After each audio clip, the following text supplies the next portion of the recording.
ಇಂದಿನ ದಿನಗಳಲ್ಲಿ ಮಕ್ಕಳ ಕೈಗೆ ಮೊಬೈಲ್ ಸಿಕ್ಕರೆ ಸಾಕು, online gamings, reels, insta, WhatsApp, Facebook ಅಂತ ಕಾಲಹರಣ ಮಾಡುತ್ತಿರುವವರ ಮಧ್ಯೆ ಬಾಲಕನೊಬ್ಬ ಮೊಬೈಲ್ ಅನ್ನು ಸದ್ಬಳಕೆ ಮಾಡಿಕೊಂಡು ಸ್ವತರಬೇತಿಯ ಮೂಲಕ ಚಿತ್ರಕಲೆಯಲ್ಲಿ ಎಲ್ಲರಿಂದಲೂ ಸೈ ಎನಿಸಿಕೊಂಡಿದ್ದಾನೆ. ಈ ಕುರಿತು ಒಂದು ವಿಶೇಷ ವರದಿ ಇಲ್ಲಿದೆ ನೋಡಿ. ಈತನ ಹೆಸರು ಹರಿಪ್ರೀತ್.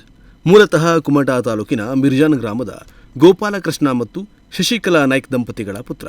5ನೇ ತರಗತಿಯಲ್ಲಿ ಓದುತ್ತಿರುವ ಈ ಕ್ರಿಯಾಶೀಲ ಬಾಲಕ ಚಿಕ್ಕಂದಿನಿಂದ ನೃತ್ಯ, ಕ್ರೀಡೆ, ಚಿತ್ರಕಲೆಯಲ್ಲಿ ಯಾರ ಮಾರ್ಗದರ್ಶನ ಇಲ್ಲದೆ ಸ್ವತರಬೇತಿಯ ಚಾಣಾಕ್ಷತನದಲ್ಲಿ ಮುಂದುವರಿಯುತ್ತಾ ಎಲ್ಲರಿಂದಲೂ ಸೈ ಎನಿಸಿಕೊಂಡಿದ್ದಾನೆ.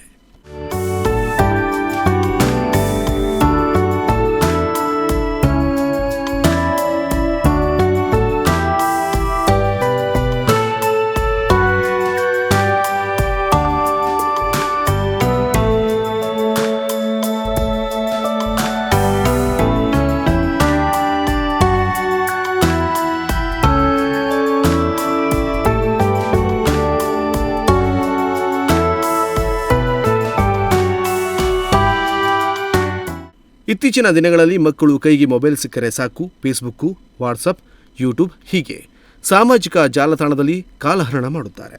ಇದರ ಮಧ್ಯೆ ಕೆಲವರು ತಮ್ಮ ಕ್ರಿಯಾಶೀಲತೆ, ತಮ್ಮಲ್ಲಿರುವ ವಿಶೇಷ ಪ್ರತಿಭೆಗೆ ಸಹಕಾರಿಯಾಗುವಂತೆ ಬಳಸಿಕೊಳ್ಳುತ್ತಾರೆ. ಇದಕ್ಕೆ ಉದಾಹರಣೆ ಎಂಬಂತೆ ಇದ್ದಾನೆ ಈ ಪುಟ್ಟಪೋರ ಹರಿಪ್ರೀತ್. ಚಿತ್ರಕಲೆಯಲ್ಲಿ ಪೆನ್ಸಿಲ್ ಶೇಡ್ನಿಂದ ಪುನೀತ್ ರಾಜ್ಕುಮಾರ್, ವಿರಾಟ್ ಕೊಹ್ಲಿ, ಹಲವಾರು ವ್ಯಕ್ತಿಗಳ ಭಾವಚಿತ್ರಗಳು ಇವನ ಕರಗಳಲ್ಲಿ ಕಪ್ಪು ಬಿಳುಪಿನಲ್ಲಿ ಬಹಳ ಸುಂದರವಾಗಿ ಮೂಡಿಬಂದಿದೆ.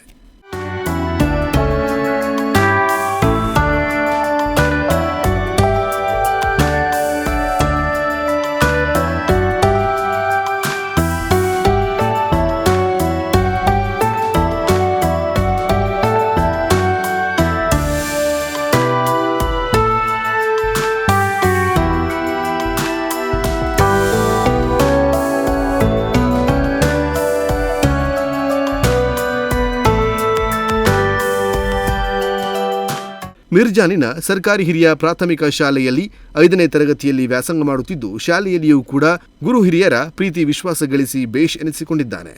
ಶಾಲೆಯಲ್ಲಿ ನಡೆಯುವ ಪ್ರತಿಭಾ ಕಾರಂಜಿ ಹಾಗೂ ಇನ್ನಿತರ ಸ್ಪರ್ಧಾತ್ಮಕ ಕಾರ್ಯಕ್ರಮಗಳಲ್ಲಿ ಭಾಗವಹಿಸಿ ಬಹುಮಾನ ಗೆಲ್ಲುವುದರ ಮೂಲಕ ಬೇಷ್ ಎನಿಸಿಕೊಂಡಿದ್ದಾನೆ. ನಾಡಪ್ರಭು ಕೆಂಪೇಗೌಡ ಜಯಂತಿ 2024 ನಿಯಮಿತ ಆಯೋಜಿಸಲಾಗಿದ್ದ ಚಿತ್ರಕಲಾ ಸ್ಪರ್ಧೆಯಲ್ಲಿ ಬಹುಮಾನ ಪಡೆಯುವುದರ ಜೊತೆಗೆ ಹಲವಾರು ಸಾಮಾಜಿಕ ಕಾರ್ಯಕ್ರಮ ಹಾಗೂ ಸ್ಪೋರ್ಟ್ಸ್ಗಳಲ್ಲಿಯೂ ಭಾಗವಹಿಸಿ ಈ ವಯಸ್ಸಿನಲ್ಲಿಯೇ ಜನರ ಪ್ರೀತಿ, ವಿಶ್ವಾಸ, ಮೆಚ್ಚುಗೆಗೆ ಪಾತ್ರನಾಗಿದ್ದಾನೆ.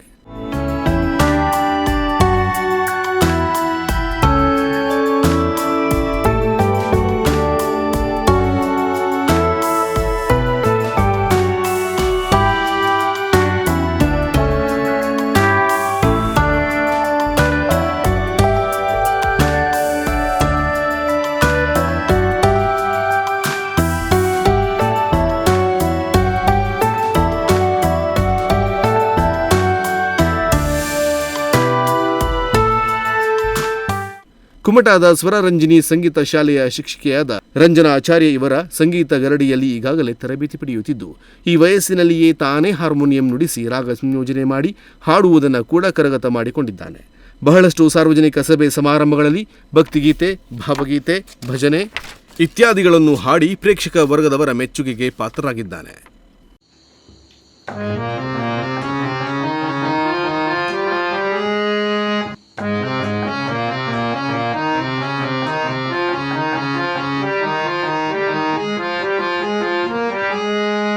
Thank you for watching.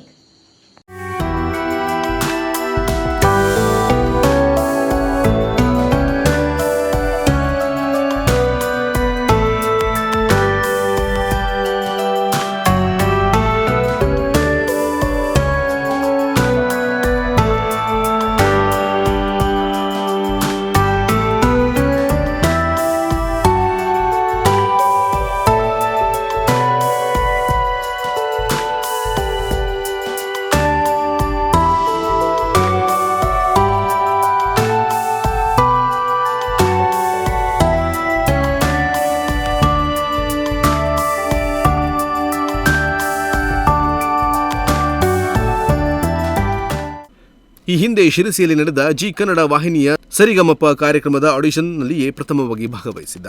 ಒಟ್ಟಿನಲ್ಲಿ ಪುಟ್ಟಪೋರ ಹರ್ಪ್ರೀತ್ ತನ್ನಲ್ಲಿರುವ ಪ್ರತಿಭೆಯ ಮೂಲಕವೇ ಚಿರಪರಿಚಿತನಾಗುತ್ತಿದ್ದಾನೆ. ಇಂತಹ ಎಲೆಮರೆಯ ಕಾಯಿಯಂತಿರುವ ಅನೇಕ ಪ್ರತಿಭೆಗಳು ನಮ್ಮ ಸುತ್ತಮುತ್ತಲಿನಲ್ಲಿ ಇದ್ದಾರೆ. ಸೂಕ್ತ ವೇದಿಕೆ ಸಿಕ್ಕಾಗ ಮಾತ್ರ ಬೆಳಕಿಗೆ ಬರುತ್ತಾರೆ. ಈ ಪ್ರತಿಭೆ ಹೀಗೆ ಇನ್ನಷ್ಟು ಬೆಳೆದು ಸಾಧನೆ ಮಾಡಿ ಜಿಲ್ಲೆಯ ಕೀರ್ತಿ ಹೆಚ್ಚಿಸುವಂತಾಗಲಿ. ನಾಗರಾಜ ನಾಯ್ಕ್, ನುಡಿಸಿರಿ ನ್ಯೂಸ್, ಹೊನ್ನಾವರ.